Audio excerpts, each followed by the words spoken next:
Hi, I'm Dr. Jody Behrman with Anshan Veterinary Acupuncture, and today I'm talking about another personality in Chinese medicine.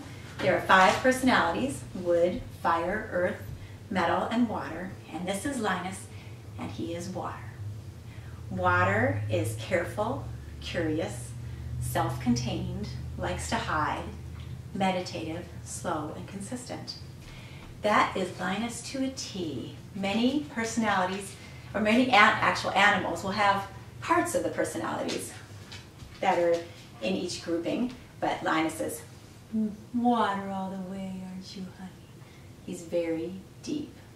He takes everything very deeply, and he needs to take some time to think about everything because of his careful and curious nature, and especially the careful part.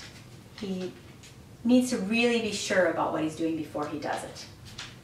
So he needs to take some time and really think about it.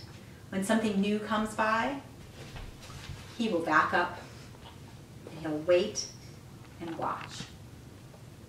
When there's something that he knows and he's been exposed to it multiple times and he knows it's good, he's really happy. But if he doesn't, he's like, I'm not so sure. So some really good things to know about water personality is that you don't want to push them. It will not go well for anyone. You really need to let them take their time. You need to use a lot of positive reinforcement to reinforce them being relaxed and happy when something new comes up. You don't want to push. If I were to try to pull him on his leash when something new is coming, he might break his leash and run the other way.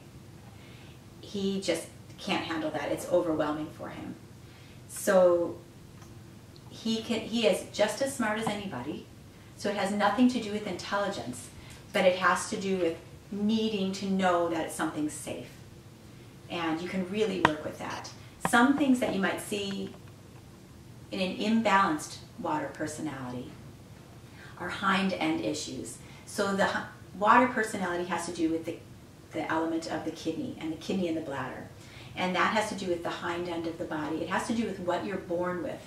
So if you are born as, say, a pug, you're going to be born with the tendency to snort and have some breathing problems, to have a smaller trachea, to have everted laryngeal ventricles and stenotic nares, which means your nose holes are small and it's harder to breathe.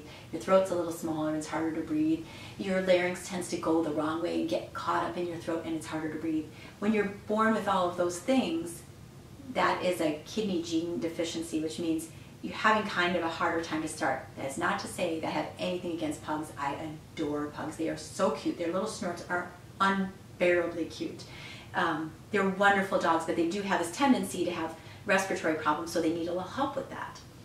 And someone who's born with a kidney gene deficiency may have problems with things like that because of their breed, or maybe with a hind end weakness, or maybe with a tendency to lose urine, to be a little bit urinary incontinent. When he was young, he was not my dog, he was my patient, and he would drag his hind feet like this, like an old man. He would just drag them, and that is something you see in older dogs. So sometimes they'll seem a lot older. When people meet him, they think he's an older dog because he just kind of has that with his personality, he has that careful, cautious, not rambunctious, wild kind of personality.